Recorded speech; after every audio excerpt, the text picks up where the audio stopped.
Imagine waking up tomorrow and you realize the only way to save your own life is to just completely burn your entire country to the ground. Oh, wow. Yeah. Yeah, that is dark. Right. I mean, that is the ultimate trap. So welcome to the deep dive. And before we unpack how to survive a moment like that, I just want to offer a really sincere, divine blessing for your day and for your entire week ahead. Absolutely. May you find peace and clarity in whatever you are facing right now. Because as we're about to see, sometimes the things you're facing are just so much more complex than they appear on the surface, you know? They really are. I mean, usually when we think of a trap, we picture like a physical snare, right? A net, or maybe a locked room, something Yeah. tangible. Anything you can just break out of. Exactly. But the most dangerous traps don't have iron bars. Yeah. They're built out of, well, handshakes, alliances, and just this long series of tiny incremental compromises. Yeah, you just walk yourself right into a corner day by day. Right, until you suddenly realize there's absolutely no way out without blowing your entire life to pieces. Which brings us to our mission for this deep dive. We are digging into an ancient text today, specifically 1 Samuel chapter 29. And we're drawing from some really fascinating historical context found in the Holman and NWA study collections for this one. Yes, exactly. We're going to explore what is honestly a masterclass in political tension, shifting loyalties, and the surprising ways that closed doors or even getting outright rejected can actually be hidden rescues. That's the best part of this history, I think. It really is. So let me set the scene for you to ground us before we get into the geopolitical weeds here. We are looking at David, The famous future king of Israel. the one and only, but right now he is definitely not sitting on a throne. I mean, he's a fugitive. Yeah, he's literally running for his life. Right, he's on the run from the current king of Israel, King Saul, who has basically made it his life's mission to hunt David down and kill him. So to survive, David does the unthinkable. He crosses enemy lines. Yes, he allies himself with Israel's greatest historical enemies, the Philistines. Specifically, he aligns himself with a Philistine king named Achish. And, I mean, it is a pure survival tactic. But actions have consequences, you know. Oh, big time. Because now a massive winner-takes-all battle is brewing between the Philistines and Israel. The armies are marching, and David is caught right in the middle of this massive geopolitical pressure cooker. So to really grasp how bad this is, we have to understand the physical geography and the military setup of this impending battle. Right, so the historical records tell us the Philistines have gathered all their armies at this highly strategic location called Aphek. Okay, Aphek. Let's unpack the geographical significance of that. I mean, why does that specific place matter so much to the story? Well, because Aphek is practically soaked in historical trauma for the Israelites. Oh, really? Yeah, it's the exact same location where the Philistines had gathered decades earlier to fight Israel, back during the days of the high priest Eli. Oh, wait. That earlier battle was a total catastrophe for Israel, right? Exactly. They lost thousands of men, and crucially, the Ark of the Covenant was captured. Wow. Okay, so choosing Aphek as the staging ground, that's not just tactical, that is a psychological weapon. Totally. It is the Philistines signaling that they intend to repeat history and just crush Israel completely. Meanwhile, the Israelites have set up their camp by a spring in a place called Jezreel, just trying to hold their ground. So the two sides are drawing their lines in the sand for what looks like a massive slaughter. But where exactly is our guy David in all this military maneuvering? Well, that is the crux of the problem. David and his men are marching in the rear guard, Okay. alongside Achish, who is the king of the Philistine city of Gath. Wait, hold on. I have to interrupt out of pure disbelief here. Go for it. David is like the greatest military mind of his generation. He's the hero of Israel. Yeah. And you're telling me he voluntarily walked to the back of the enemy's marching line. I know, it sounds crazy. It's like, imagine a top executive being forced out of a company, taking a job at their biggest rival, and then being asked to lead a hostile takeover of their former employer. How does a strategic genius let himself get played like that? Well, it really speaks to the brutal mechanics of ancient asylum. I mean, we've all had those moments where one small compromise to save our skin suddenly snowballs into a massive commitment we can't back out of, right? Oh, yeah. Like agreeing to help a friend move and suddenly you're renting the U-Haul and packing their entire kitchen. Exactly. But with life or death stakes, David needed a place to hide from King Saul. King Achish granted him asylum and gave him this rural town called Ziklag to live in. Okay, that sounds nice enough. But in the ancient Near East, a king doesn't just hand over real estate out of the goodness of his heart. That gift makes you a vassal. Ah, there's the catch. Yep, you basically become the property of that king. And for over a year, David played the part of a loyal servant perfectly, running raids and bringing Achish the spoils. But then your patron king goes to war. Right. And the vassal treaty dictates that you march with him. Achish calls in the favor, and David has literally no legal or political way to say no without instantly being slaughtered as a traitor. Man. So the trap just springs completely shut. And let's talk about the tactical danger of the rear guard for a second, because that isn't just like the back of the line, is it? Far from it. In ancient phalanx and infantry warfare, the rear guard is the pivot point of the entire army. Wow. Yeah, it protects the supply lines. It ensures the main force isn't flanked. If the rear guard decides to turn traitor during a fight, the main army is entirely doomed. So the Philistine forces would be completely sandwiched between the Israelite army in the front and David's battle-hardened forces in the back. Exactly. And the tension here is just incredible. We have this massive army marching out, hundreds of thousands of troops. And then we hit what I can only describe as an ancient HR nightmare. Oh, it really is an HR nightmare. Mhm. The narrative reaches this total boiling point when the commanders of the Philistines spot David and his men marching in the back. Right. And the structure of the Philistine government is pretty vital to understand here, isn't it? Very much so. The text refers to these commanders with the title of Sar, which means lord or prince. Okay. See, the Philistines weren't ruled by a single absolute dictator. They operated as a pentapolis, so a coalition of 5 major city-states, each with its own governor. And Achish is just the governor of Gath. Right. He is just one of 5. So Achish doesn't have unilateral authority. He basically has to answer to a board of directors. Yes, that's a great way to put it. And this board looks at the marching line, sees a contingent of Hebrew soldiers, and absolutely loses their minds. I mean, they demand to know what David is doing there. And Achish actually tries to defend David. He goes to bat for his star employee, basically arguing that David is a high-level defector from King Saul. Right.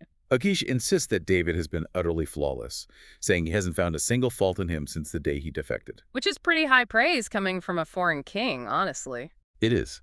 But the other commanders, they are having absolutely none of it. They exercise a hard veto. They demand that Achish send David back to his assigned town immediately. And honestly, looking at it, their paranoia is incredibly logical. Oh, it is entirely rational from a military perspective. Yeah. The commanders ask a very pointed question. They say, if he goes into battle with us, won't he turn on us to appease his master? Right. Because think about the mechanics of ancient warfare and politics. What is the fastest way for a disgraced general to win back the favor of his king? You bring the king the heads of his enemies on a silver platter. Exactly. It's a high-profile defector in the Cold War suddenly being handed the nuclear launch codes by the Soviets, and the Russian generals are just completely panicking. That is the perfect analogy. You don't hand your most lethal weapons over to the guy who used to work for your sworn enemy. No. The commanders are basically doing a real-time background check on the battlefield, and they realize they just gave a weapon to their competitor's star employee. They're marching with a ticking time bomb. They even quote the ancient pop song of the day to prove their point. Oh, I love this part. Yeah, to drive home the absurdity of Achish's trust, the commanders say, isn't this the David they sing about in their dances? Saul struck down his thousands and David his tens of thousands. It's a viral hit that has completely ruined his cover. I mean, past success can sometimes be a massive liability. He's trying to go undercover, and he's just way too famous. They are literally reciting his resume of killing Philistines back to him. And, it goes even deeper than just a song. Oh. Think about Goliath. Goliath was famously from Gath. Oh, wow. Which Yes. is Achish's own city. Yes. The memory of David decapitating their hometown hero is surely hovering over this entire screaming match. For these commanders, bringing the champion of Israel to a fight against Israel isn't just risky. I mean, it is military suicide. So the board of directors overrules Achish. The veto is final. And this brings us to a transition in the story that I find just so fascinating because of how the pacing shifts. Yeah, it really slows down. Right. We move from this loud, aggressive confrontation with the commanders out in the open air to a very quiet, private, and incredibly tense conversation inside a tent between Achish and David. The psychological tension in this moment must have been just suffocating for David. Oh, absolutely. He is standing before a foreign king, wondering if his cover is completely blown, wondering if he's about to be executed on the spot. Yeah. Achish calls him in to deliver the bad news. But Achish has to fire David with this incredible respect. Right, he does. Instead of threatening him, Achish does something highly unusual based on the study notes. This polytheistic Philistine swears an oath to David by saying, "As the Lord lives." Wow. He intentionally invokes the specific name of Israel's God, YHWH, and then he tells David that, in his eyes, David is as good as an angel of God. That is wild to me. Why would a Philistine king swear by the God of Israel? Well, it reveals the intricate mechanics of ancient diplomatic etiquette. Polytheists believed in a multitude of gods, usually tied to specific regions or peoples. Okay, makes sense. So when they wanted to make an oath feel truly binding, or when they just wanted to show exceptional respect to a foreigner, they would invoke the specific deity of the person they were speaking to. Ah, I see. Yeah, Achish is bending over backward to assure David that this rejection isn't personal. He's essentially saying, by your own God, the God you serve, I swear, I think you are blameless, but my hands are tied. He's softening the blow. It's like, it's not you, it's the board. You have to go home. Exactly. But David's response to this firing is where we really see his genius. He doesn't just nod and leave, he protests. He does. He looks at Achish and says, "But what have I done? Why can't I go and fight the enemies of my lord the king?" Yes. Now, on the surface, he sounds like a deeply offended, passionate, loyal soldier. But who exactly does David mean by my lord the king? That is the pivotal ambiguity of this entire exchange. Achish obviously assumes David means him. Right. Achish hears, "Why can't I fight your enemies, the Israelites?" But David is a master of survival. He knows exactly what he is doing with his words here. He could secretly be referring to King Saul as my lord the king. Which would mean the enemies he wants to fight are actually the Philistines standing right in front of him. It is a masterclass in political non-answers. It is brilliantly non-committal. The text leaves it perfectly ambiguous because David leaves it perfectly ambiguous. Right. We don't know exactly what David was planning to do if he actually made it to the battlefield, but we know this phrasing is just verbal gymnastics at its finest. He manages to say something that sounds fiercely loyal to whoever happens to be listening, while legally committing himself to absolutely nothing. He threads the needle perfectly. And Achish buys the surface-level meaning completely. He reassures David again, acknowledging his goodness, but he stands firm. The commanders have spoken. David and his men must get up at dawn and leave the camp. So David packs up in the morning and heads back to Philistine territory, while the Philistine army marches on to Jezreel. Now, if we zoom out from the immediate military maneuvering and the clever wordplay... Yeah, let's look at the big picture. Exactly. Let's look at the overarching meaning of this historical event, because the scholars' study notes provide a really profound theological lens here. They do. The scholars point out that the text presents this entire sequence of events as a prime example of divine providence. Providence. So the idea that there is a hidden hand guiding events, orchestrating circumstances behind the scenes, even when the people involved have no idea what is actually happening. Exactly. Think about the trap David was in. We talked about how compromises snowball. Well, the snowball had finally hit the bottom of the hill. It was a true, unavoidable no-win scenario. Right.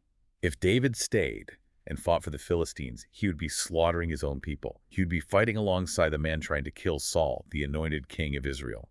And if he participated in that, he would permanently ruin any chance he ever had of uniting the tribes and being accepted as Israel's king in the future. I mean, the political ads basically write themselves. He would be known forever as a butcher of his own brothers. A total moral and political catastrophe. His destiny would be dead on arrival. But look at the alternative. What if he did exactly what the Philistine commanders feared? What if he marched into battle, waited for the chaos of combat, and then turned traitor, attacking the Philistines from the rear guard? Then he becomes an international pariah. He would be a traitor to Achish, a man who had genuinely protected him and given him a home when he was a desperate refugee. Oh, right. Betraying a patron king like that would make David completely untrustworthy to every surrounding nation for the rest of his life. You can't build a kingdom if your neighbors know your trees are completely worthless. So either choice destroys him. Morally, politically, or both. David cannot extract himself from this trap by his own cleverness. His verbal gymnastics kept him alive in the tent, but they couldn't get him off the battlefield. He is entirely stuck. And the resolution to this impossible trap is just the most surprising part of the whole story. Because the rescue doesn't come from a loyal friend. It doesn't come from a heroic Israelite rescue mission. No, it comes from the paranoia, the suspicion, and the hostility of his enemies. Yes. Because the Philistine commanders hated him and deeply suspected his motives, they forced him out of the battle before a single sword was drawn. It's amazing. David's providential departure kept him from participating in a horrific battle that would, historically, go on to claim the life of King Saul and his sons. The commander's harsh rejection was, in reality, David's ultimate salvation. This is where the ancient text just crashes right into our modern lives, I think. Think about a time when you stared at a closed door and felt entirely defeated. We've all been there. Right. Maybe you were unjustly fired from a job you loved. Maybe you were rejected from a social group you desperately wanted to be part of. Or you lost out on an opportunity you had built your whole life around. And at the time, that no feels devastating. It feels like a massive failure. But how often do we look back months or even years later and realize that we were actually being rescued from a profoundly toxic situation or an impossible trap? It really forces you to completely reevaluate the concept of rejection. I mean, we naturally judge events strictly by how they make us feel in the immediate moment, right? Of course. Think about David in that tent. He was protesting. He seemed genuinely upset and frustrated to be sent away. Yeah. Yet if he had gotten exactly what he asked for, if Achish had somehow convinced the board to let David stay in the camp, it would have completely ruined David's entire future. It's like you are standing in front of a door, banging on the wood, begging for it to open, completely oblivious to the fact that the building is on fire inside. That is exactly it. You are being spared, but your limited perspective makes it feel like you are being punished. The rejection was the rescue. And achieving that mindset requires a massive shift in perspective. It requires the humility to recognize that sometimes the frustrating roadblocks placed in our way are actually guardrails. Guardrails keeping us from driving straight off a cliff. Well, let's bring all these threads together. We started with a tense military standoff. We saw David marching in the tactical rearguard of an enemy army, totally trapped by his own incremental compromises and a vassal treaty he couldn't break. And we watched the Philistine coalition government initiate an aggressive, real-time background check on the battlefield. Yeah, citing Goliath and quoting viral pop songs to prove David was a catastrophic liability. We examined the intricate diplomacy of Achish, a foreign king invoking the God of Israel to respectfully terminate his best soldier. And we unpacked David's brilliant, ambiguous political wordplay that allowed him to survive that confrontation. But ultimately, we peeled back the layers to see the mechanics of providence. We saw how a seemingly terrible break, getting publicly vetoed and kicked out of an army by suspicious, angry commanders, was exactly the mechanism needed to preserve David's life and his future kingdom. The trap was fully sprung, but the snare caught absolutely nothing. Beautifully said. It is a profound historical blueprint showing how our most complex, deeply entangled situations are often resolved by mechanisms entirely outside of our own control. Right. And often through the very people opposing us. Which leaves us with a final thought to mull over as you go about your week. Consider the critics, the obstacles, or the people actively opposing you in your life right now. In this historical account, it wasn't David's loyal friend who saved him from making a life-ruining mistake. No, it wasn't. It was the suspicion, the veto, and the outright hostility of his enemies. So, could the critics in your life, the people telling you no or aggressively shutting you out of an opportunity, actually be serving a protective purpose you just can't see yet? It's a powerful question to ask. Sometimes the people standing in your way are the very ones keeping you from stepping into a trap. Thank you so much for joining us for this deep dive. God blesses all of you listening today. Take care, and we will catch you next time.